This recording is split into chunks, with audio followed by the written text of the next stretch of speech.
Ingat pagpasok kuya ha. Opo. Ingat, Friday ngayon kuya ha. Huwag mo kalimutan yung mga gamit mo sa school ha. Opo. Para malaban ni mama ha. Ingat pag uwi. Support. 1 times 9. Ay. Ayun, very good. Ingat. Ingat ha. Ingat din po kayo. Aral mabuti ha.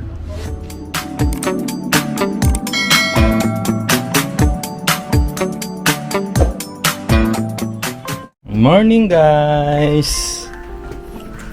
Good morning. Pasok na po si Yuna Chang sa school. Lambat na eh. Kiyo swimming?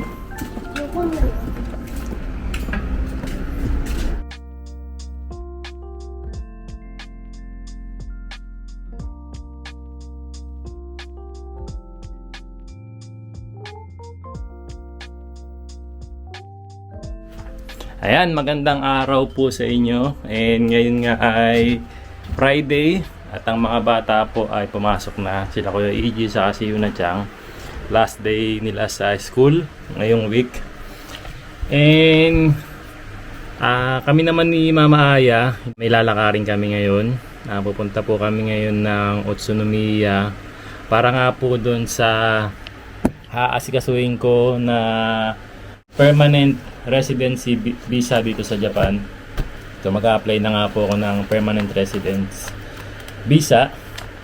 Ayan, last time nga nakwento ko sa inyo na sinabi sa akin doon sa Japan Immigration na pwede na raw nga akong mag-apply ng Japan residence.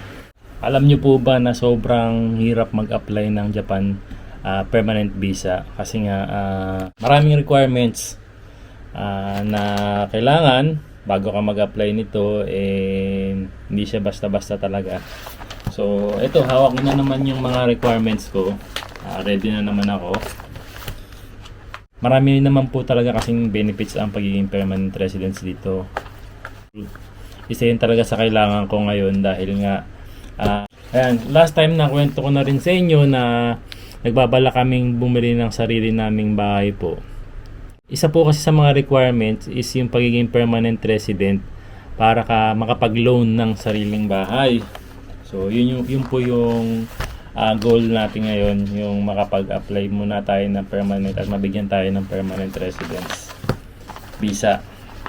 So, ayan, samahan nyo kami ni Mama Aya, pupunta nga kami ngayon ng Utsunomiya. So, sa Utsunomiya po kasi matatagpuan yung Japan Immigration Bureau.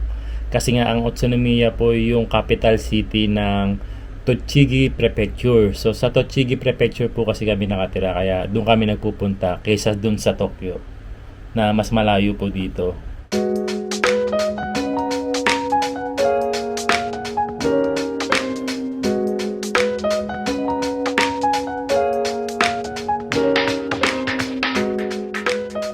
Nandito na pala kami sa Utsunomiya Japan Immigration Bureau. So si Mama Aya bumaba kasi agad para kumuha ng number kasi nga nakita namin na sa daan pa lang kami, nakita namin daming tao dun sa loob ng Japan Immigration kaya sabi niya bababa na raw siya agad para kumuha ng number. Tapos magpa-park lang ako dito, susunod na ako sa kanya dun. So ayan, balitaan ko na lang uli kayo. Papasok na ako sa loob para makapila na kami. 46.59 pa. 46 na yung nakapila? Oh. Ay, hindi natawag? 59 tayo. CR na. Ayan, dito ako sa 7-Eleven para magpa-print lang muna ng mga documents.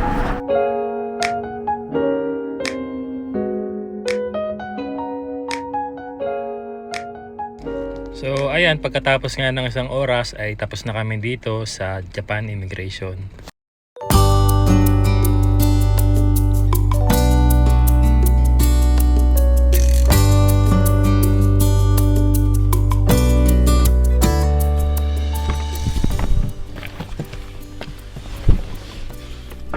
Ayan, magandang araw po.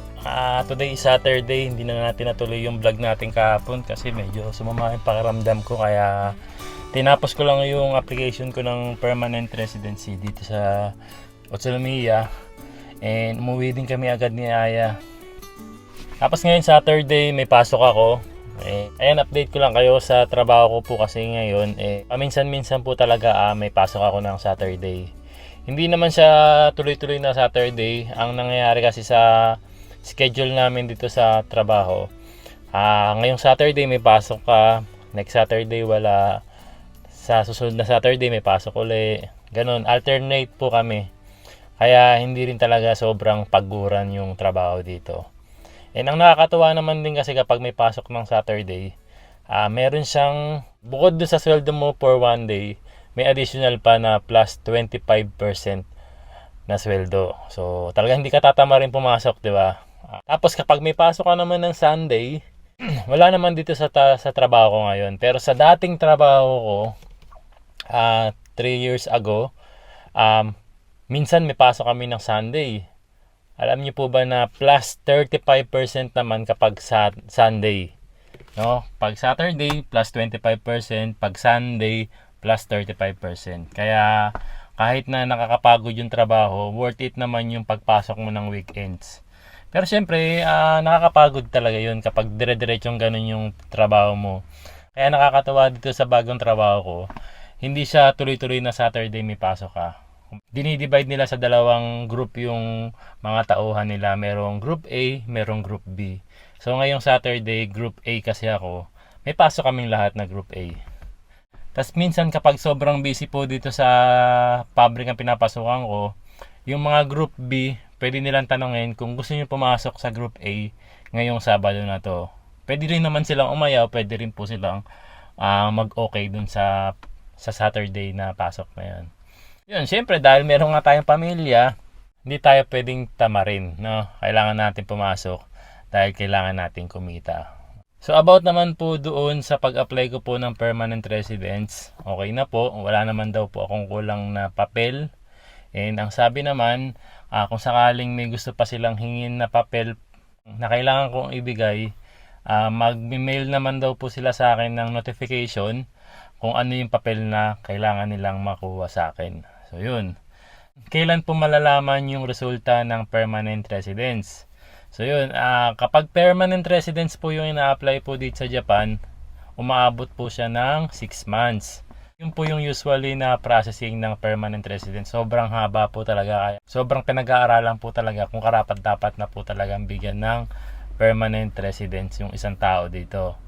Bali, babalitaan ko naman din po kayo kung sakaling lobas na yung resulta, kung approve man ako o deny ako. Babalita ko rin po sa inyo yan.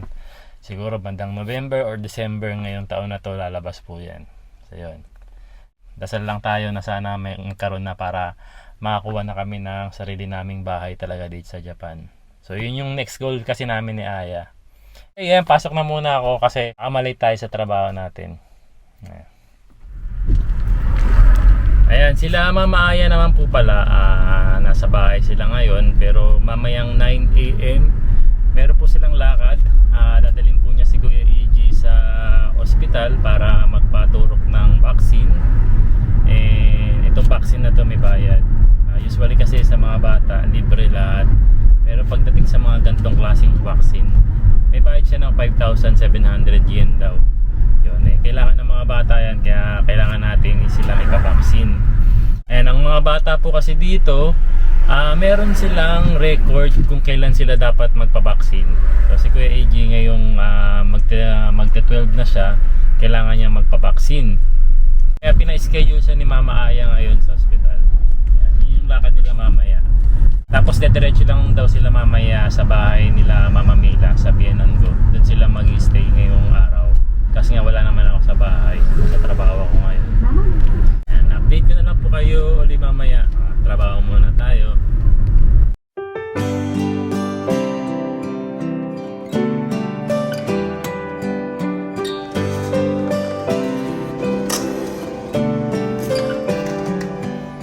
Ayan, nandito na po ako sa bahay. Nakauwi na ako after ng 8 hours na trabaho.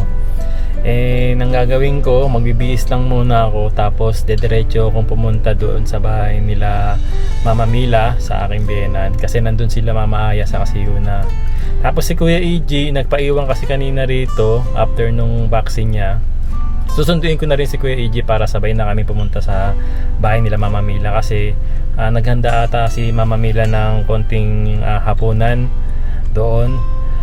Ang sabi daw ni Mama Mila, doon na raw kami kumain ng hapunan. Tapos si Tita Bing nandun na rin, saka si Ate Jessica, saka si Kasoy ata nandun na rin.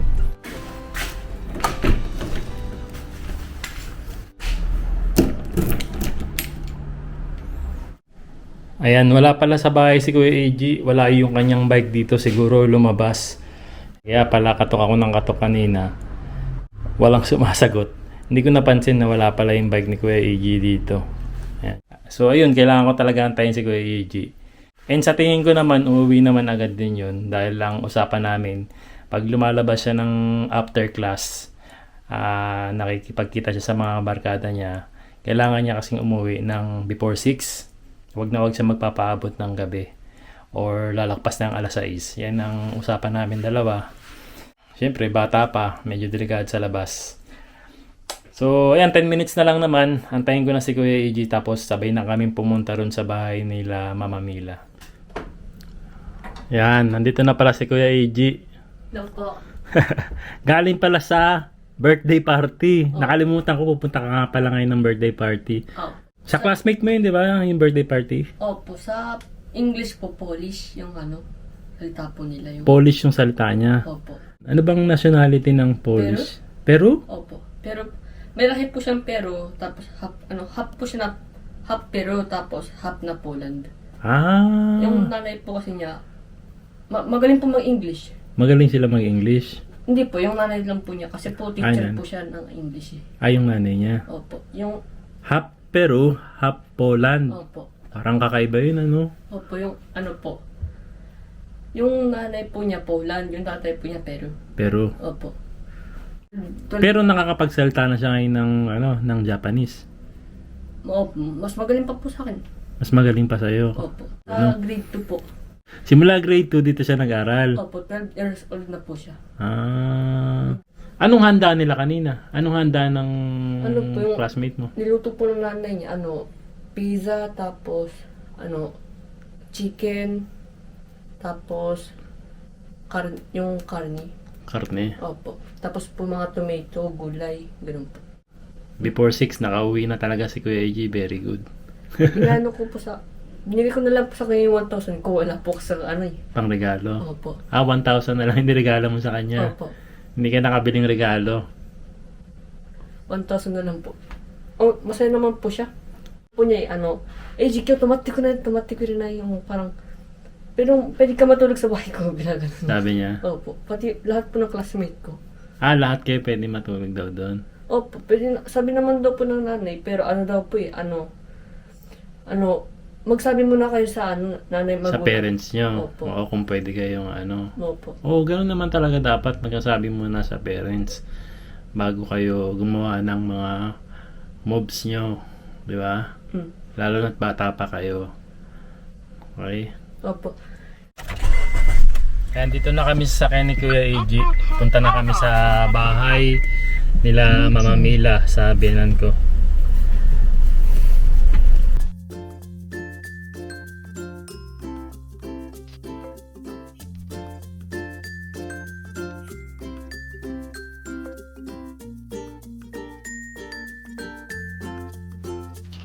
Ayan, nandito na po pala kami sa bahay nila Benan. And naalala ko ngayon din pala yung celebration ng birthday ni Bayaw na kapatid po ni Aya.